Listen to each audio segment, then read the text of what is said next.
I don't know where you're listening from. Maybe you're watching over a child who isn't yours, setting a table for someone who never says thank you, or just hoping to be seen. Her hands trembled as she folded the last tiny shirt, knowing she'd never see Sophie wear it again. The millionaire's words still echoed. "You lost my children, Maria." I don't know where you're listening from. Maybe you're caring for a child that isn't yours, setting a dinner table, or waiting for someone to say thank you. It doesn't matter what time it is, but I promise, today's story will touch your heart. Maria Santos had arrived in Manhattan 6 years ago, with nothing but a worn suitcase and a heart heavy with loss. The subway rumbled beneath her feet as she emerged from the Bronx station that first morning, the city's steel and glass towers stretching endlessly above her like a concrete sky. Her weathered hands clutched a piece of paper with an address written in careful cursive, the Miller penthouse on Fifth Avenue, overlooking Central Park. At 52, Maria carried herself with the quiet dignity of a woman who had learned to bear pain without complaint.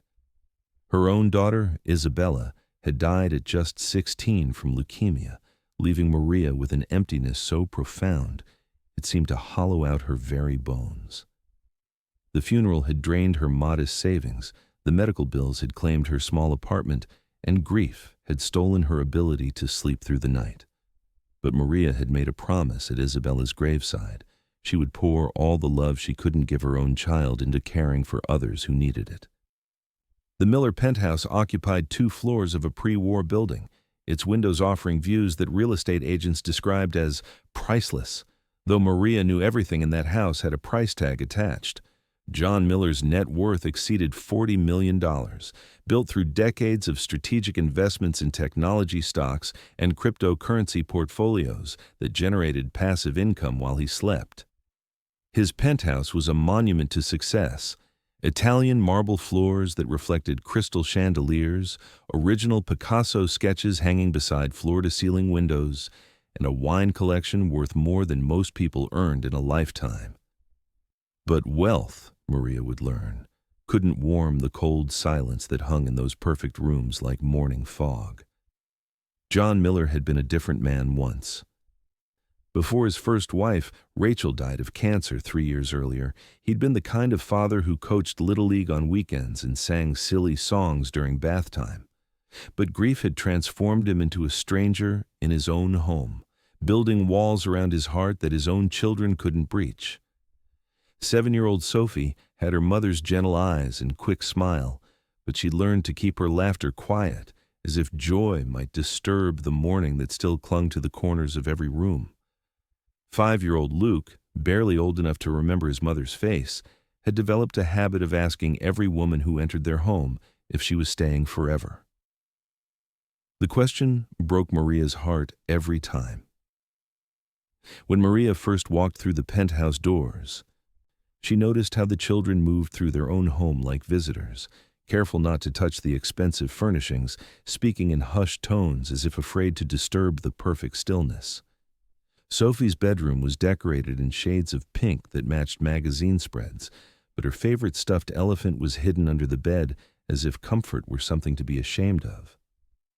Luke's playroom contained thousands of dollars worth of educational toys, but he preferred to build castles from cardboard boxes in secret corners where his father wouldn't see the mess.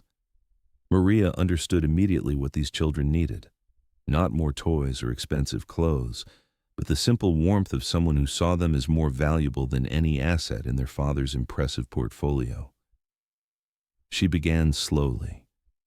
The way Isabella had taught her to approach wounded birds in their old Bronx apartment, with patience and gentle hands. Maria made Sophie's bed with hospital corners, but placed the stuffed elephant prominently on the pillow. She helped Luke build elaborate cardboard kingdoms in the living room, teaching him that some messes were worth making. Most importantly, she filled the penthouse with sounds it had forgotten. Maria's voice, humming Puerto Rican lullabies as she folded laundry, the sizzle of plantains in the pan during after-school snacks, and the gentle murmur of bedtime stories told in Spanish and English, weaving between languages the way love crosses all boundaries. John noticed the changes gradually, like spring arriving after a long winter. Sophie laughed more freely, her voice ringing through rooms that had been silent for too long. Luke stopped asking if Maria was staying forever, perhaps sensing that some promises were kept without being spoken. The house felt different, warmer somehow, despite the consistent temperature maintained by the expensive climate control system. Maria had brought something money couldn't buy, the presence of unconditional love. But even as Maria's heart opened to these children, she remained acutely aware of her place in their world. John's reminders were gentle but constant. "You're not family, Maria. Don't get too attached."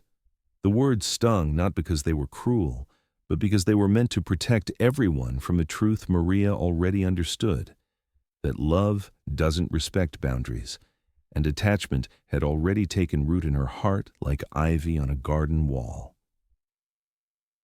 Maria stood at the kitchen window each morning, watching other families in the park below.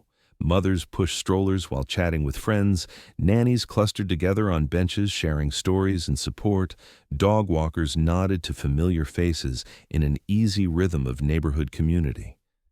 But Maria's world existed in the space between floors, neither fully part of the family upstairs nor entirely separate from their lives. She celebrated Sophie's first successful bike ride alone, watching from the sidewalk as John beamed with pride. She held Luke through nightmares about monsters under the bed, but left before John arrived to ask what was wrong. She knew which foods made Sophie break out in hives and how to calm Luke's tantrums, but she learned these things through patient observation rather than family meetings or shared decision-making. The invisible wounds accumulated slowly, like paper cuts that barely bleed, but eventually leave scars. Birthday parties where Maria served cake but wasn't invited to sing. Parent-teacher conferences where she waited in the hallway while John discussed his children's progress. Holiday mornings when Maria arrived early to prepare breakfast, then watched through the kitchen doorway as the family exchanged gifts around a tree she'd helped decorate but couldn't touch. Each small exclusion felt reasonable in the moment, logical even, but together they formed a pattern that reminded Maria daily that her love for these children was a job, not a relationship. Sometimes Maria caught glimpses of John studying her with curious eyes, as if he couldn't quite figure out how she'd become so essential to his children's happiness. She'd see him pause in doorways, listening to her sing Sophie to sleep or help Luke practice tying his shoes.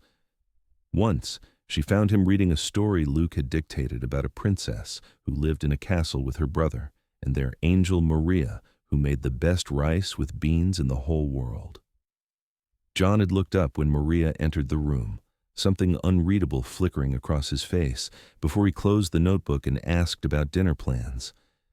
The penthouse operated on schedules and systems, with Maria as the silent engine that kept everything running smoothly. She coordinated doctor's appointments and school events, managed homework routines and social calendars, maintained the delicate balance between structure and flexibility that children need to thrive. Her own needs became secondary, then invisible. Maria skipped lunches to run errands for the family and worked late into the evenings preparing for the next day. Her small studio apartment in the Bronx sat empty most nights. By the time she finished ensuring Sophie and Luke were settled, the hour-long commute home seemed less important than being available for whatever might happen next. The loneliness crept in during quiet moments, while folding endless loads of laundry in the penthouse's pristine utility room, or sitting alone in the kitchen after dinner, listening to the sounds of family life happening in rooms she couldn't enter without permission. Maria thought often of Isabella during these times, wondering what her daughter would think of the woman her mother had become. Isabella had been proud and fierce, quick to defend herself and others from injustice. But Maria had learned that survival sometimes required swallowing pride, that love sometimes meant accepting less than you deserve. Yet despite the accumulated wounds and careful boundaries, Maria felt grateful for the privilege of loving Sophie and Luke. They filled spaces in her heart that had been empty since Isabella's death, their laughter and whispered secrets giving purpose to days that might otherwise feel hollow. She treasured every small moment, Luke's sticky hand slipping into hers during walks to school, Sophie's proud grin when she mastered a difficult homework problem, the way both children sought her comfort during thunderstorms and scraped knees, and the countless tiny catastrophes of childhood. Everything changed on a crisp October morning when autumn had painted Central Park in shades of gold and crimson. The Miller family had planned a vacation to Los Angeles, a business trip for John combined with some family time at Disneyland. Maria was responsible for managing the children during travel, ensuring their carry-on bags contained proper entertainment and snacks, keeping them calm during the inevitable delays and complications of airport navigation. John's new wife, Melissa, had joined the family 8 months earlier, a sleek blonde woman whose smile never quite reached her eyes when she looked at Sophie and Luke. She'd made subtle changes to the penthouse, replacing family photos with abstract art and hiring her own decorator to update the tired aesthetic. Maria sensed immediately that Melissa saw the children as obstacles rather than treasures, complications to be managed rather than hearts to be cherished. But John seemed desperate to rebuild his family, to create something that resembled the happiness he'd lost with Rachel's death. The morning of their departure, JFK Airport buzzed with its usual chaos of travelers, announcements, and the constant hum of movement. Maria held Luke's hand firmly while Sophie walked beside her, both children excited about their first plane ride in months. John and Melissa moved ahead, absorbed in conversations about business meetings and dinner reservations, luggage handled by airport staff while they focused on adult concerns. It happened in the space between heartbeats. Maria's phone buzzed with a text message from the children's school about a forgotten project due the following week. As she read the message, calculating whether she could handle the situation remotely, her grip on Luke's hand loosened for just a moment. Sophie, distracted by a service dog passing nearby, wandered toward the windows to get a better look. In the few seconds it took Maria to type a quick response and look up, both children had vanished into the crowd. Panic struck like lightning, electric and paralyzing. Maria's heart hammered against her ribs as she spun in circles, scanning faces and voices, calling their names above the airport noise. Other travelers gave her annoyed looks as she pushed past them, desperation making her clumsy and loud. Minutes stretched like hours as she searched gate areas and restrooms, food courts and gift shops, each second multiplying her terror. When John realized what had happened, his fury was swift and devastating. His face went white, then red, his voice rising above the airport din as he demanded to know how Maria could have been so careless, so irresponsible, so utterly incompetent. Other travelers turned to stare as he accused her of negligence, of breaking the trust he'd placed in her, of failing in the most basic requirement of her job. Melissa stood beside him with arms crossed, her expression cold and unsurprised, as if this was exactly what she'd expected from the help. Security found Sophie and Luke 10 minutes later, playing beside a window at a nearby gate, completely unaware of the chaos they'd caused. They'd been distracted by planes taking off and landing, their 5- and 7-year-old minds unable to grasp the concept of staying exactly where they'd been left. They were safe, unharmed, giggling about the big planes and asking when they could go on their adventure. But the damage was done. John's anger didn't evaporate with relief. Instead, it crystallized into something harder and more permanent. Maria saw doubt creep into his eyes, suspicion replacing the trust that had taken years to build. Melissa whispered things Maria couldn't hear, leaning close to John's ear while shooting meaningful glances in Maria's direction. The rest of their trip to Los Angeles passed in cold silence, with Maria relegated to the role of careful observer rather than trusted caregiver. The flight home was worse. Sophie and Luke sensed the tension and became clingy and emotional, seeking comfort from Maria while their father maintained his distance. Melissa made pointed comments about responsibility and consequences, phrases that felt like small knives designed to cut away whatever remained of Maria's standing in the family. John said nothing to defend her, and his silence felt like a betrayal deeper than any words. Back in New York, the penthouse atmosphere grew toxic, with unspoken accusations and whispered conversations. Maria continued her duties with mechanical precision, but the warmth had drained from her interactions with John. He spoke to her formally now, issuing instructions rather than making requests, treating her like an employee rather than the woman who'd helped raise his children for 6 years. Melissa's influence grew stronger. Her suggestions about new approaches and fresh perspectives becoming more frequent and pointed. Maria began to understand that her days with the Miller family were numbered. She saw it in the way John avoided eye contact, in the way Melissa smiled when discussing upcoming changes, in the way even Sophie and Luke seemed confused by the sudden chill in their home's emotional temperature. The knowledge sat in Maria's chest like a stone, heavy and cold and inevitable. The end came on a gray December morning, winter settling over Manhattan like a harsh judgment. John called Maria into his study, the same room where he'd first interviewed her 6 years earlier. But the man sitting behind the mahogany desk bore little resemblance to the grieving widower who desperately needed help with his young children. This John was polished and remote, protected by expensive suits and careful distance. "We've decided to make some changes," he began, his voice steady and businesslike. "Melissa thinks it would be better for the children to have someone younger, someone with more formal training in child development." He slid an envelope across the desk, severance pay that probably seemed generous to him, but represented only a few weeks of security to Maria. "We appreciate everything you've done for our family, but it's time to move in a new direction." Maria took the envelope without opening it, her dignity intact even as her heart shattered. She'd known this moment was coming, had felt it approaching like a storm gathering on the horizon, but the reality of dismissal still stole her breath. 6 years of love reduced to a business transaction, her devotion reframed as easily replaceable labor. "What about Sophie and Luke?" Maria asked quietly, the only question that mattered to her. "They'll adjust," John replied, but something flickered in his eyes that suggested he wasn't entirely convinced. "Children are resilient." Maria nodded, understanding that arguing would only make this harder for everyone involved.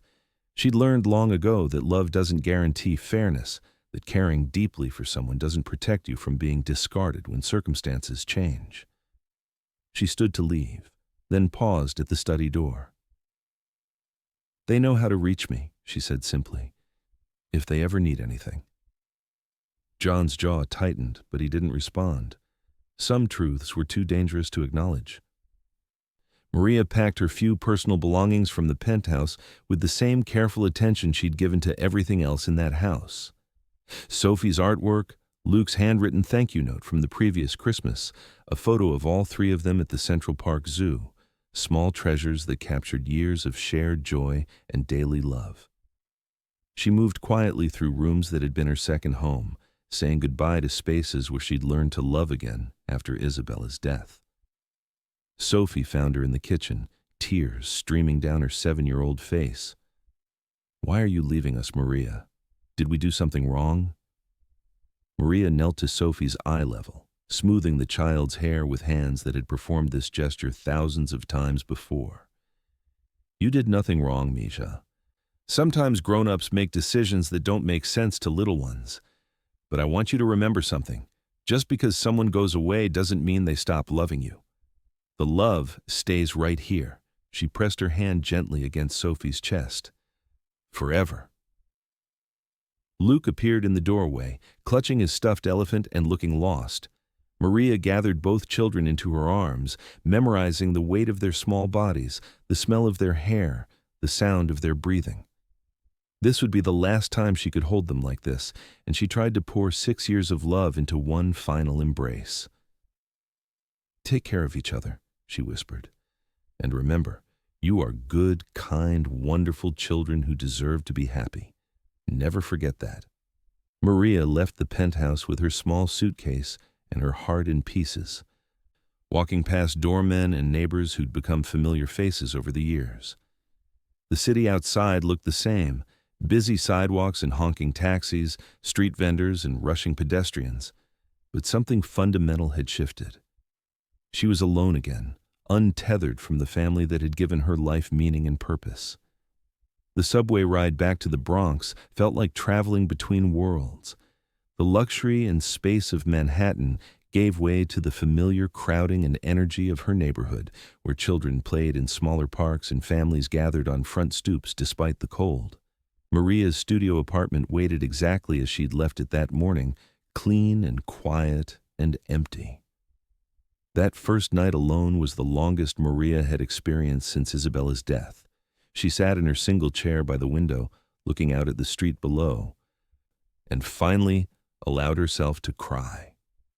Not just for the loss of her job, but for the children she'd loved as her own, for the family she'd helped hold together only to be excluded from its future, for the way love could be weaponized and loyalty could be discarded. But even in her grief, Maria felt no anger toward Sophie and Luke. They were children, innocent of the adult calculations that had led to her dismissal. Her heart ached for how confused and abandoned they must feel, losing another mother figure so soon after losing their first. She worried about who would sing them to sleep, who would listen to their fears and celebrate their small victories, who would love them with the fierce protectiveness they deserved. Days passed in a haze of emptiness. Maria tried to establish new routines, long walks through her neighborhood, phone calls with distant relatives, applications for new positions caring for other families' children. But every activity felt hollow, performed out of necessity rather than desire. She'd built her identity around caring for Sophie and Luke, structured her entire life around their needs and schedules. Without them, she felt untethered and purposeless. Meanwhile, across the city in the Fifth Avenue penthouse, a different kind of emptiness was settling in. The new nanny Melissa had hired was younger and more formally educated, with certificates in child psychology and references from other wealthy families. But Sarah moved through the penthouse like a professional fulfilling a contract, rather than a woman caring for children she loved. She followed schedules precisely and implemented educational activities efficiently. But her bedtime stories lacked warmth, and her comfort felt practiced rather than instinctive. Sophie began having trouble sleeping, wandering the hallways at night looking for someone to sing her mother's lullabies. Luke grew quiet and withdrawn, his imaginative play replaced by listless compliance with structured activities. They asked repeatedly when Maria was coming back, questions that John deflected with increasingly strained explanations about new opportunities and growing up.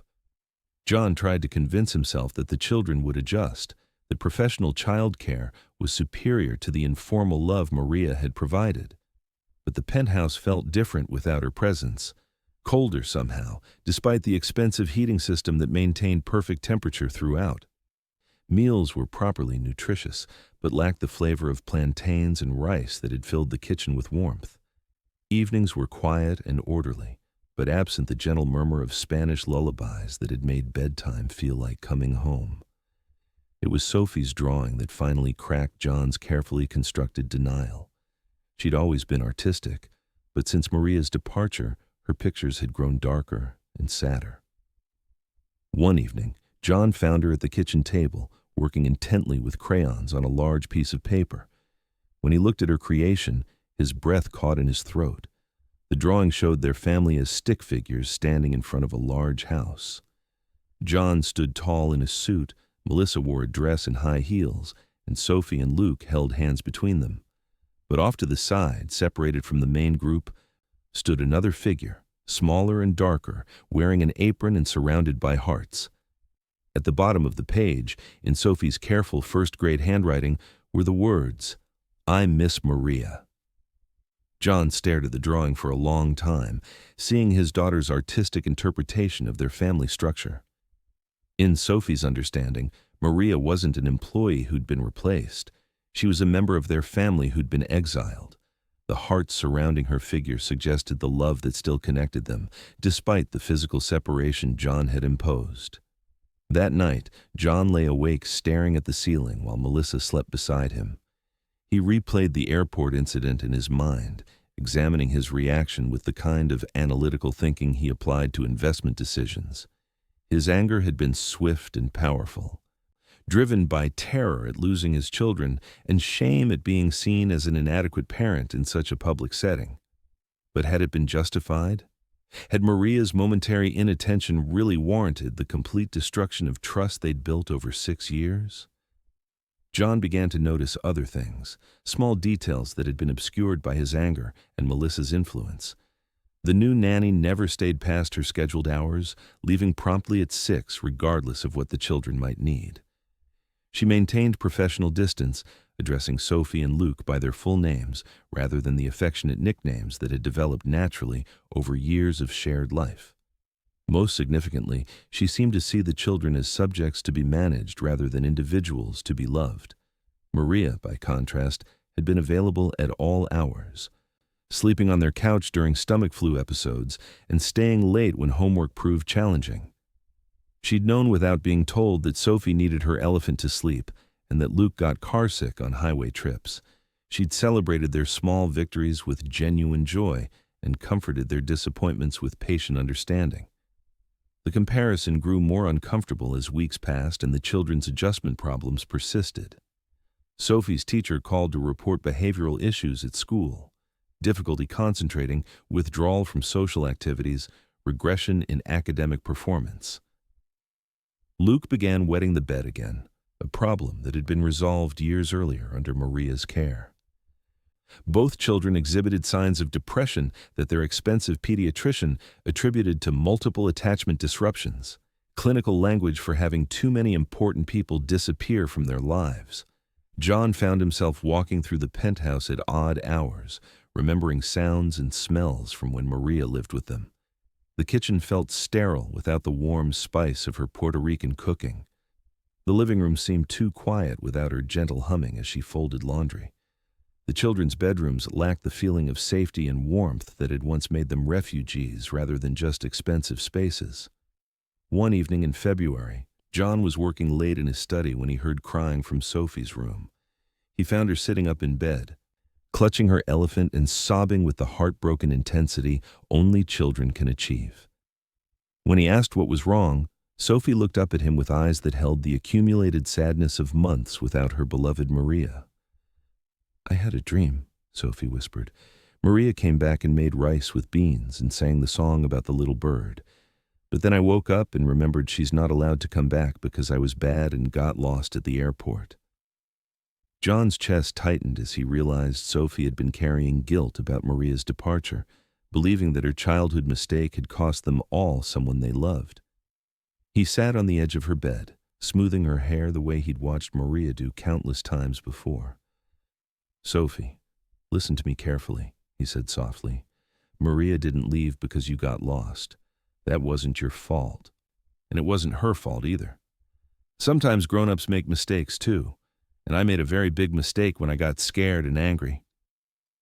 Sophie studied her father's face with the serious expression of a child processing complex adult emotions. "Can you fix your mistake? Can you say you're sorry and ask Maria to come back?" The question pierced through John's defenses with childlike clarity. Could he fix his mistake? Could he swallow his pride and admit that his fear had led him to destroy something precious? Could he risk reaching out to Maria, not knowing if she'd forgive him or return to their lives? That night, John sat in his study until dawn, staring at his phone and thinking about second chances. Melissa slept upstairs in the bedroom they shared, unaware that her husband was finally questioning the narrative she'd helped construct about Maria's inadequacy and their need for a fresh start. The truth was becoming undeniable. Maria hadn't just been a good nanny. She'd been the heart of their home, the person who'd made their house feel like a family. As morning light filtered through the study windows, John made a decision that would require more courage than any business deal he'd ever negotiated. He was going to find Maria and ask her to forgive him. Not just for the children's sake, though their happiness was certainly part of his motivation, but because he was beginning to understand that some mistakes cut so deep they require extraordinary measures to heal. The first step was admitting to himself that Melissa's influence had poisoned his judgment. She'd never bonded with Sophie and Luke the way John had hoped, never embraced the role of stepmother with warmth or genuine affection. Instead, she'd seen Maria as competition for John's attention and the children as obstacles to her vision of their marriage. Her whispering campaign against Maria had fallen on fertile ground. John's own guilt about being an inadequate father after Rachel's death, his fear of losing his children, his desperate desire to create a perfect new family. But perfection built on injustice couldn't last. The penthouse's expensive harmony was revealed as hollow performance, maintained by excluding the person who'd brought authentic love to their lives. John realized that in trying to protect his family from the pain of attachment, he'd inflicted a deeper wound, the loss of someone who'd loved his children unconditionally. Finding Maria proved more challenging than John had anticipated. She'd never given him her personal address, and his attempts to contact her through the agency that had originally placed her met with professional politeness but no information. Former employees had privacy rights, he was told, and the agency couldn't release contact details without consent. John's search expanded to social media and public records, driving him through parts of the Bronx he'd never seen despite living in New York for decades. The contrast between his Fifth Avenue penthouse and Maria's neighborhood was stark. Bodegas instead of boutiques, subway stations instead of private car services, small apartments where multiple generations lived together out of necessity rather than choice. Finally, through a connection at Sophie's school, John learned that Maria had been volunteering at a community center in her neighborhood, helping with an after-school program for children from struggling families. The information came with a warning. Maria was beloved in her community, and people were protective of her. John's wealth and status wouldn't impress anyone there. If anything, his privileged background might work against him. The Centro Esperanza sat on a busy street corner, its bright murals visible from blocks away. Children's artwork covered the windows, and the sounds of laughter and conversation spilled onto the sidewalk. John stood across the street for 10 minutes, gathering courage and watching the rhythm of a community he'd never understood despite living in the same city. When he finally crossed the street and pushed through the center's double doors, John felt immediately out of place. His expensive suit and polished shoes marked him as an outsider in a space designed for working families and their children. Conversations paused as he passed, curious eyes following his movement toward the reception desk. "I'm looking for Maria Santos," John told the young woman at the front desk. "I believe she volunteers here?" The receptionist studied John with protective wariness. "Can I ask what this is about?" She used to work for my family. There's something I need to discuss with her." Before the receptionist could respond, John heard a familiar voice from across the room. "Mr. Miller?" He turned to see Maria emerging from a group of children who'd been working on art projects at low tables. 6 months had passed since he'd seen her, but she looked exactly the same. Gentle eyes, patient smile, hands still seeming to reach for children who needed comfort or encouragement. The sight of her hit John like a physical blow, reminding him of everything his family had lost. Maria approached slowly, her expression guarded but not hostile. She wore simple clothes, jeans and a sweater that had seen many washings, but carried herself with the same quiet dignity John remembered. Around them, the community center's activities continued, but John felt as though they were standing in a bubble of charged silence. "How are Sophie and Luke?" Maria asked, and John heard years of suppressed longing in her voice. "They miss you," John replied honestly. "They miss you every day." Maria's composure wavered slightly, pain flickering across her features before she regained control. "How did you find me?" "I've been looking for months," John said. "Maria, I need to talk to you. I made a terrible mistake, and I don't know how to fix it, or if you'll even let me try." Maria glanced around the community center, aware of curious eyes and listening ears. This wasn't a conversation for public spaces with children nearby, and her privacy exposed to an entire community that had embraced her after her dismissal from the Miller family. "There's a cafe down the street," Maria said quietly. "We can talk there." The walk to Cafe Luna took 5 minutes, but felt like crossing between worlds. John found himself in a small, warm space filled with the aroma of strong coffee and fresh pastries, Latin music playing softly in the background. Local residents occupied most of the tables, their conversations a mix of Spanish and English that created a comforting hum of human connection. They found a table in the back corner, and John waited while Maria ordered coffee in rapid Spanish, exchanging friendly words with the older woman behind the counter, who clearly knew her well. When Maria returned to their table, she folded her hands and waited for John to begin. The words John had rehearsed during his months of searching suddenly felt inadequate. How do you apologize for destroying someone's life out of fear and pride? How do you admit that your judgment was compromised by grief, guilt, and the influence of someone who never loved your children the way they deserved? I was wrong, John began simply, about the airport, about blaming you, about letting you go. I was scared and angry, and I made decisions that hurt everyone, especially Sophie and Luke. Maria listened without interruption, her expression neutral, but her eyes showing flickers of pain as John described the months since her departure. The children's struggles, the new nanny's professional distance, the way their home had lost its warmth and feeling of family. Melissa convinced me that we needed a fresh start, John continued, his voice growing quieter. She said you were too attached, that professional distance would be better for the children, but I see now that attachment wasn't the problem. It was the solution.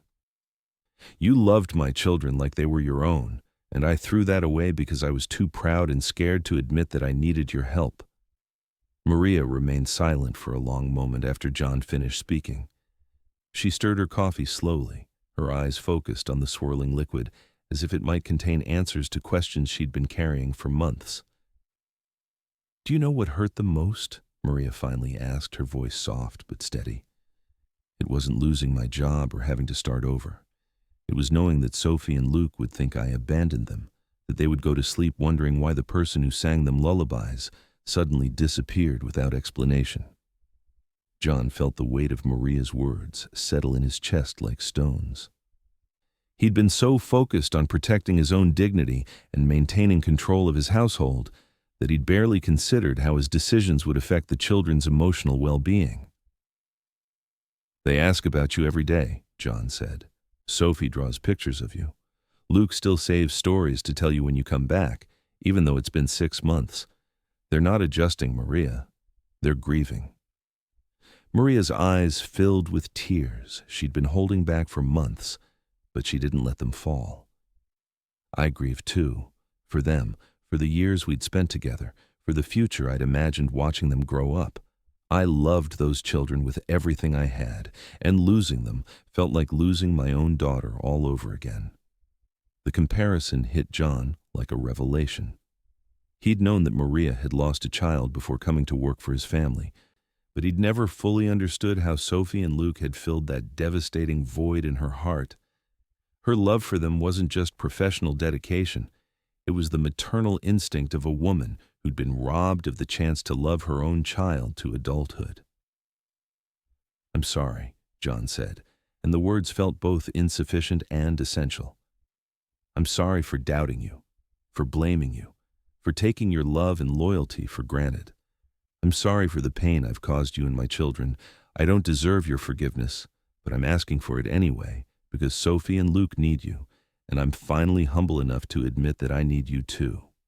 Maria studied John's face, searching for sincerity beneath his expensive clothes and privileged circumstances.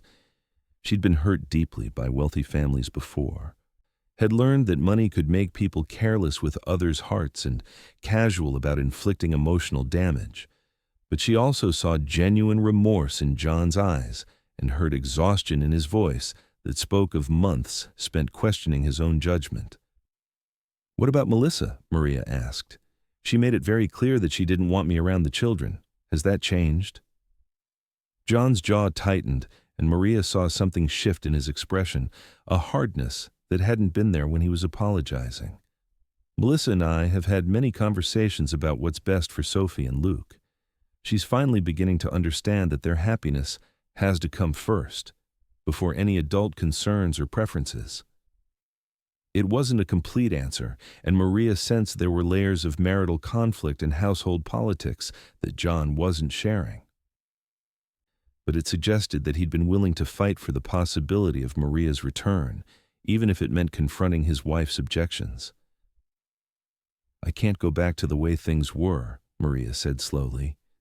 "If I return, and I'm not saying I will, things would have to be different. I won't accept being dismissed over a moment's panic or blamed for normal childhood behavior. I won't be treated as disposable labor that can be replaced when convenient." John nodded quickly, relief flooding his features as Maria spoke about returning rather than refusing. "Whatever you need.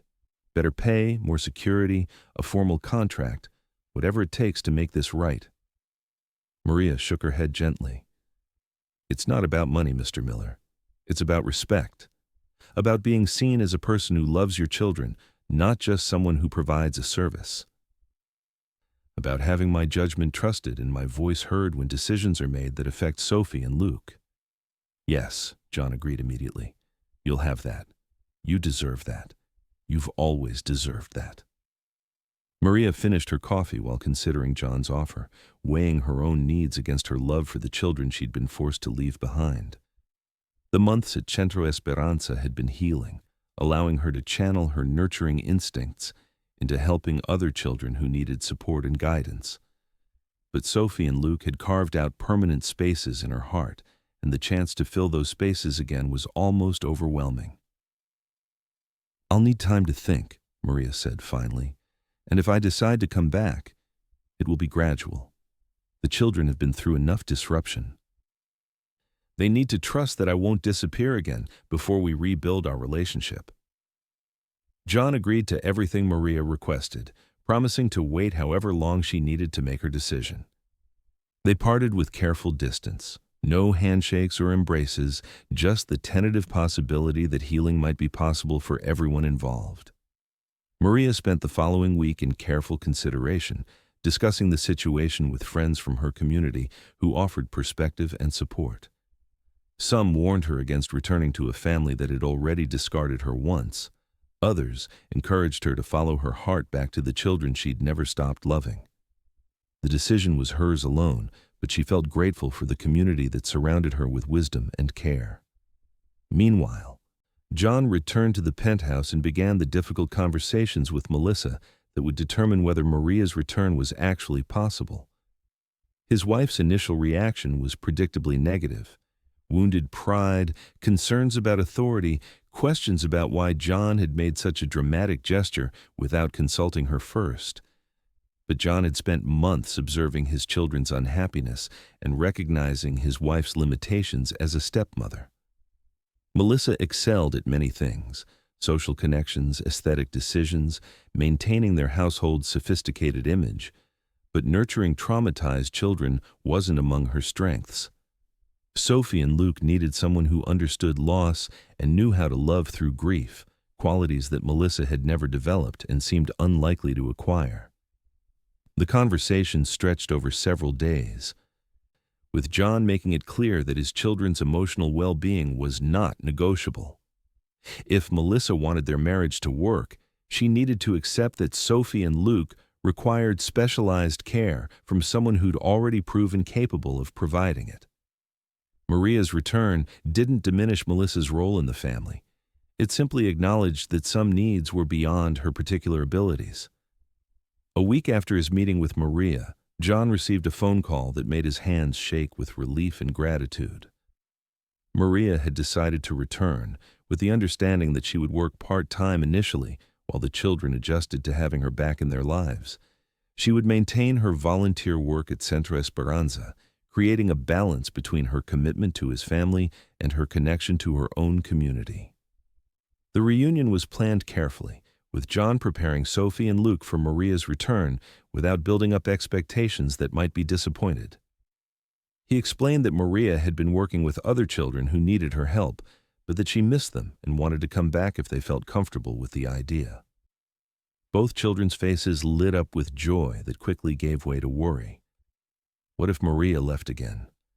What if something bad happened and she disappeared? John knelt to their eye level, holding both small hands in his larger ones.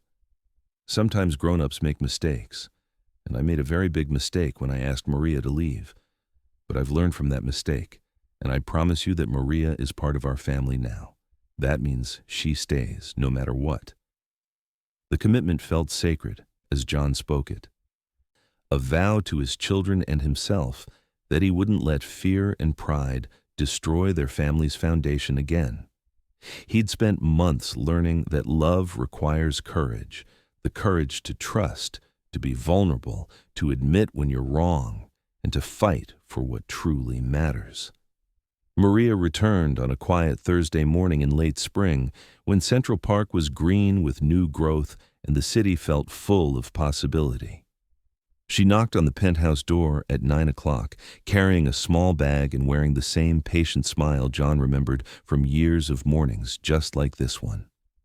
The door opened to reveal both children waiting in the foyer, their faces serious with the weight of hope and fear. For a moment, nobody moved. Not Maria on the threshold, not Sophie and Luke in their pajamas, not John standing behind them. The silence stretched long enough for everyone to understand that this moment would define their future as a family. Then Luke broke and ran toward Maria, his small body colliding with her legs as she knelt to catch him. Sophie followed a second later, and Maria found herself surrounded by the children she'd never stopped loving, their arms wrapped around her neck and their voices calling her name with joy that erased months of separation and doubt. "I missed you so much," Sophie whispered into Maria's ear. "I saved all my best stories to tell you when you came back."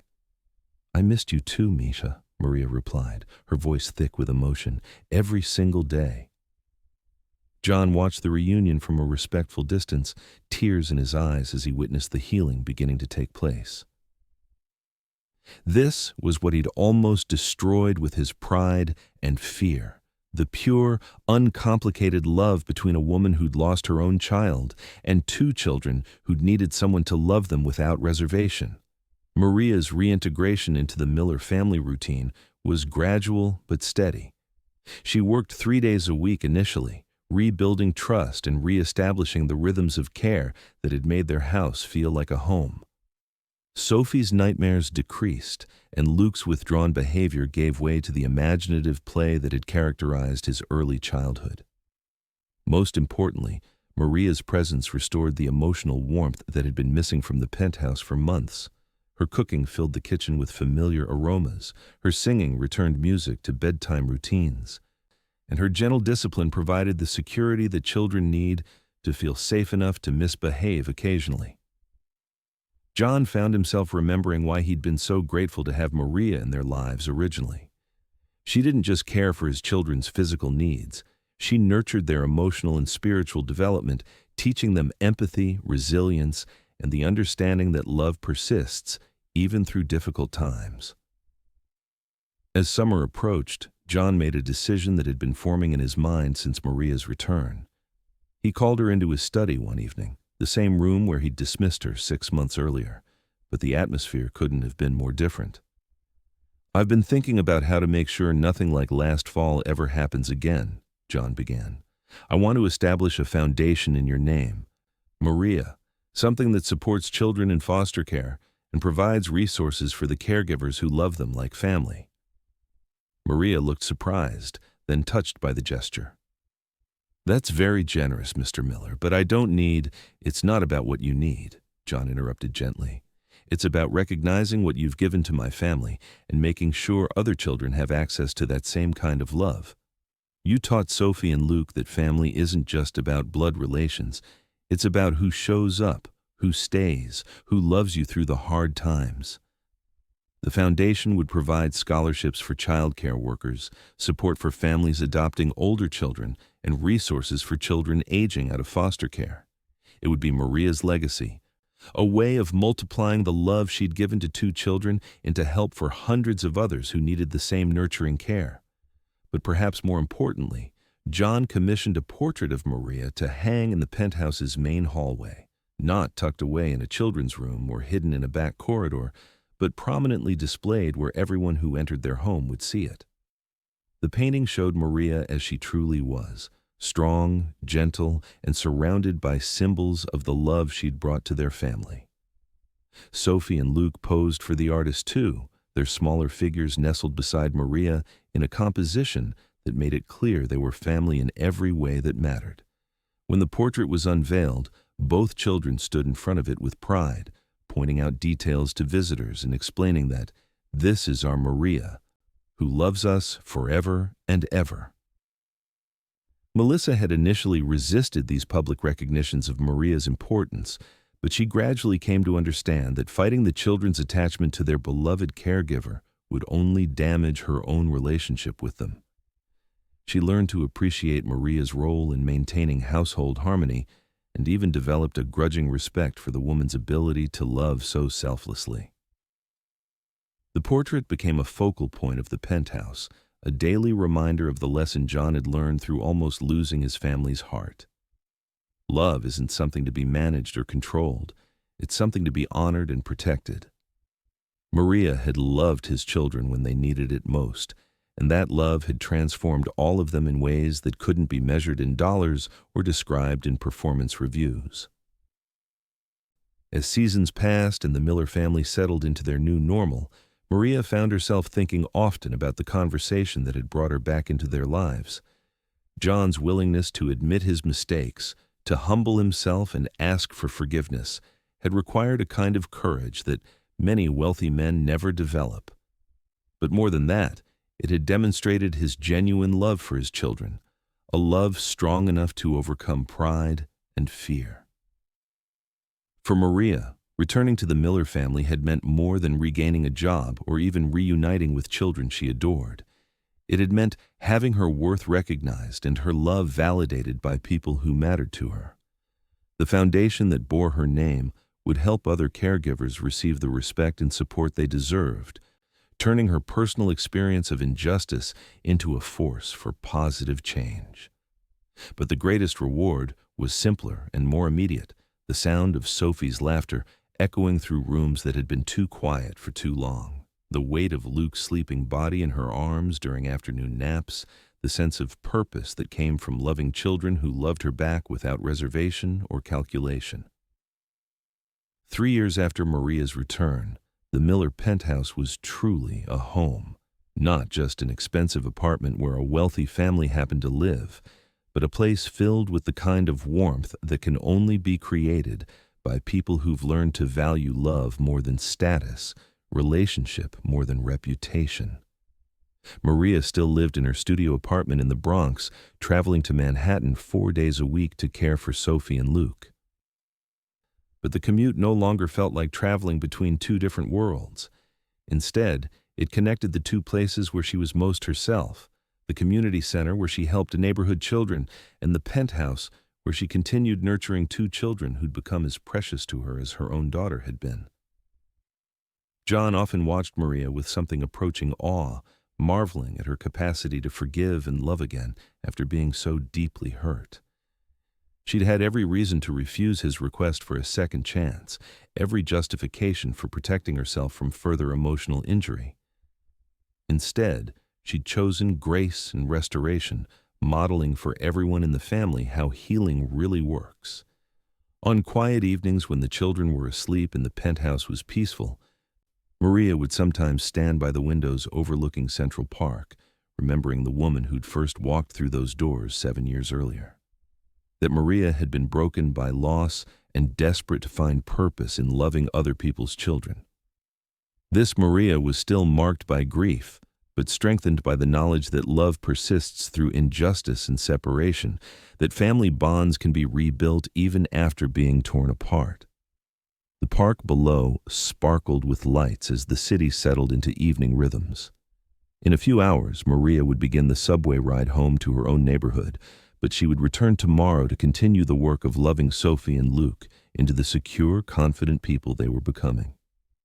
It wasn't the life she'd planned as a young woman, but it was the life that had chosen her, and she'd learned that sometimes the most beautiful families are the ones created by choice rather than chance, by daily acts of love rather than legal documents or shared DNA. Years flowed like water through the Miller household, each season bringing new challenges and celebrations that Maria navigated with the steady wisdom of someone who understood that love is both fragile and unbreakable. Sophie grew into a thoughtful teenager who confided her first heartbreak to Maria in whispered Spanish while they cooked together on Sunday afternoons. Luke developed a passion for astronomy, spending hours with Maria on the penthouse terrace, identifying constellations and dreaming of space travel. Their bond deepened with each shared experience, every small crisis weathered together, every triumph celebrated as a family unit that had chosen each other across lines of class and culture. The foundation bearing Maria's name had grown into a respected organization that provided support to thousands of children and caregivers across the city. Maria served on the board, her voice carrying the authority of lived experience as she helped shape programs and policies. She'd become a sought-after speaker at conferences about childhood attachment and trauma, though she always insisted that her greatest qualification was simply loving children who needed her. John had learned to see Maria not as an employee who'd become indispensable, but as a partner in the sacred work of raising his children. He consulted her on major decisions, sought her wisdom during difficult moments, and publicly acknowledged her role in their family's happiness. The man who'd once worried about boundaries now understood that some relationships transcend traditional categories, that Maria was neither exactly family nor exactly staff, but something more valuable than either label could capture. Melissa had undergone her own transformation during these years, gradually learning to appreciate the children's unique personalities rather than trying to reshape them into more convenient versions of themselves. She'd never developed Maria's intuitive understanding of childhood emotions, but she'd found her own ways to contribute to the family's well-being. Her social connections opened doors for Sophie's artistic interests, and her organizational skills created structure that complemented Maria's nurturing approach. The penthouse itself had evolved into something warmer and more welcoming, its pristine spaces softened by family photos and children's artwork, the expensive furniture showing the comfortable wear that comes from being truly lived in rather than merely displayed.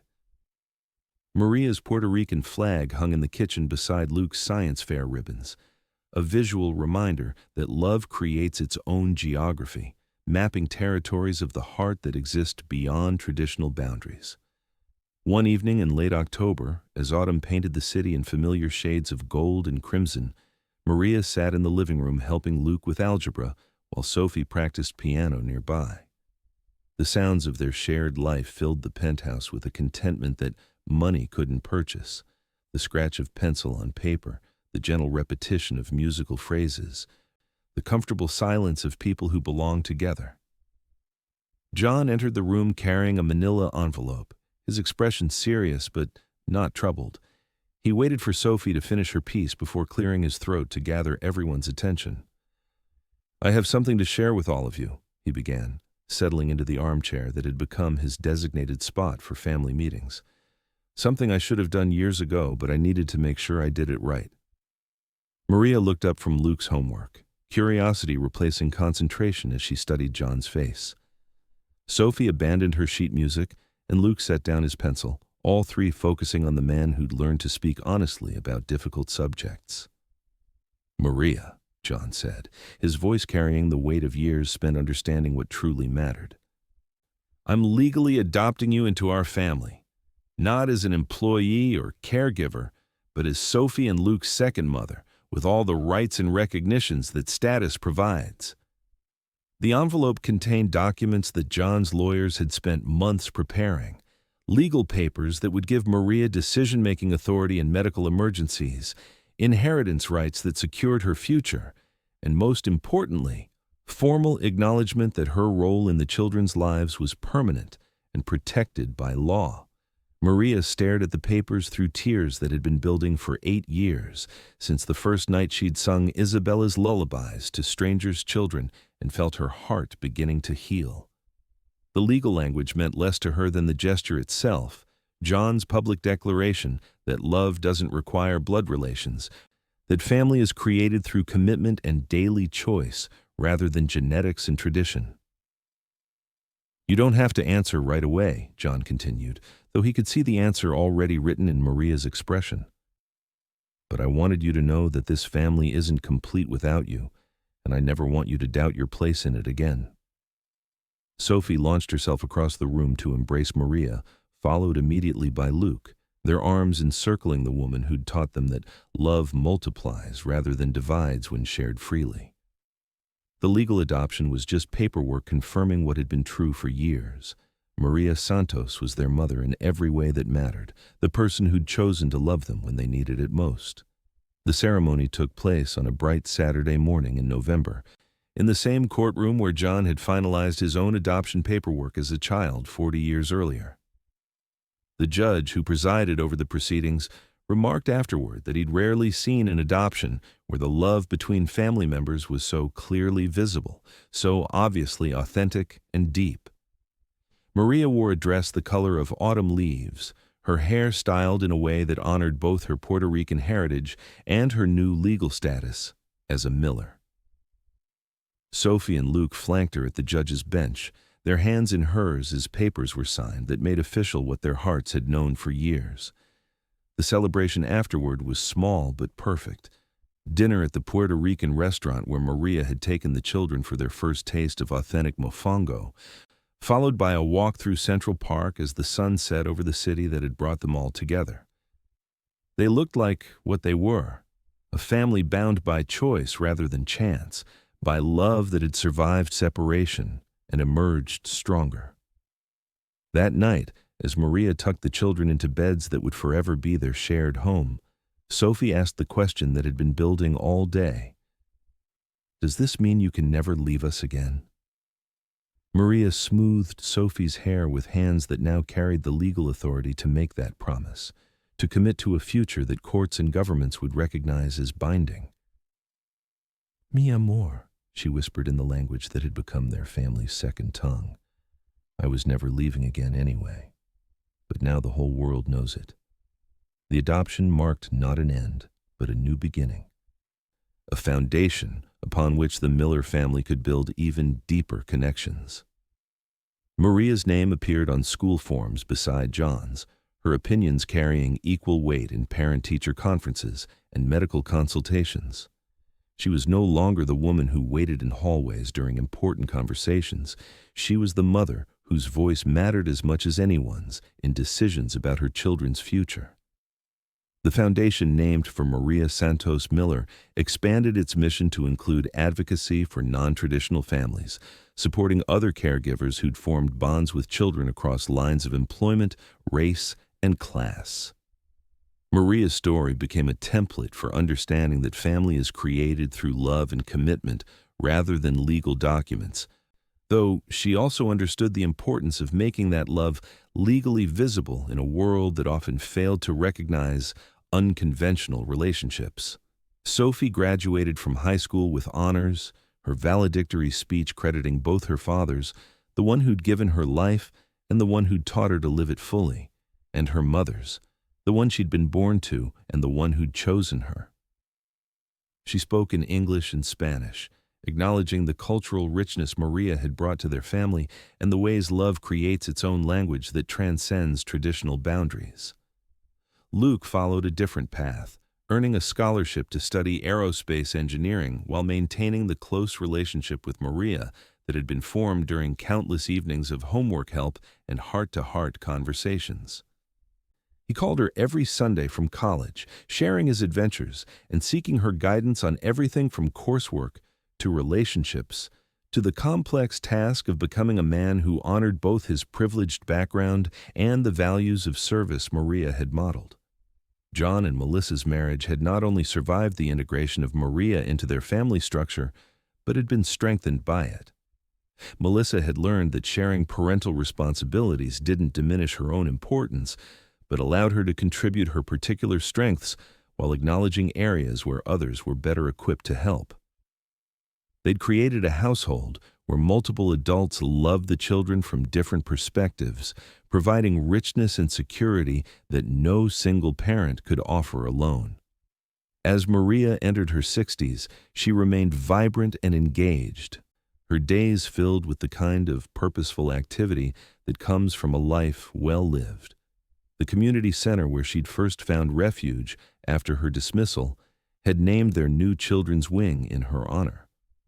The foundation she'd inspired had helped thousands of children find stable, loving homes. And most importantly, she woke each morning knowing that her love had made a permanent difference in the lives of the people who mattered most to her. On a quiet Sunday evening 15 years after her adoption, Maria sat in the penthouse living room reading to her first grandchild, Sophie's 6-month-old daughter, Isabella Maria, named for both the grandmother she'd never met and the woman who'd raised her mother. The baby dozed in Maria's arms as she read from the same book of Puerto Rican folktales she'd once shared with Sophie and Luke, her voice carrying the stories forward to another generation. John watched from the kitchen doorway, coffee growing cold in his hands as he witnessed the scene that represented everything his family had become. Maria's hair was silver now, her hands marked by decades of caring for others, but her voice remained strong as she sang the lullabies that had once comforted her own daughter, then his children, and now his grandchild. The circle was complete but not closed, still expanding to include new members who would be loved with the same fierce devotion Maria had shown from the beginning. She had learned to trust that love doesn't diminish when shared, but multiplies exponentially, creating abundance where there had once been scarcity. In the park below, other families walked the same paths Maria had once observed from outside, their children playing the eternal games of childhood, while parents watched with the mixture of pride and anxiety that defined the parenting experience. Some of those families had been helped by Maria's foundation, their stories of adoption and fostering and blended families, adding to the rich tapestry of human connection that the city contained. Maria Santos Miller had found her place in the world not through a single dramatic moment, but through thousands of small choices to love purely, serve faithfully, and believe in the possibility of healing even after devastating loss. Her story was written in the confident smiles of children who'd never doubted their worth, the peaceful sleep of babies who'd been sung to with genuine affection, the graduation speeches that credited her influence, and the foundation that continued her work long after her own active involvement would end. The penthouse that had once felt cold and hollow now hummed with the energy of a family that had learned to value love above status, relationship above reputation, connection above control. Maria's portrait hung in the hallway, not as a memorial to service, but as a celebration of the truth she'd always known. That family is created through daily acts of love, through showing up and staying present and choosing again and again to see the best in people, even when they fail to see it in themselves. As the city settled into evening quiet and the baby slept peacefully in her arms, Maria offered a silent prayer of gratitude for the journey that had brought her from grief to wholeness, from isolation to belonging. From the woman who'd lost everything to the one who'd found more than she'd ever imagined possible. The love she'd given had been returned tenfold, creating a legacy that would ripple through generations of children who'd been blessed by caregivers willing to love without reservation or reward. And you? Have you ever cared for someone who later forgot you? Have you loved across boundaries that society said shouldn't be crossed? Have you found family in unexpected places or offered the gift of belonging to someone who needed it desperately? Tell me your story in the comments, because every act of love matters. Every moment of caring creates ripples that extend far beyond what we can see. If this story moved you, leave a like and subscribe so it reaches another woman who deserves to feel seen. Another person whose quiet acts of love go unrecognized by the world, but matter more than any headline or honor. For more emotional stories that honor the unsung heroes among us, click the podcast link on the left. Thank you for walking this path of the heart with us. We'll meet again in our next story, where love triumphs again in ways both small and magnificent.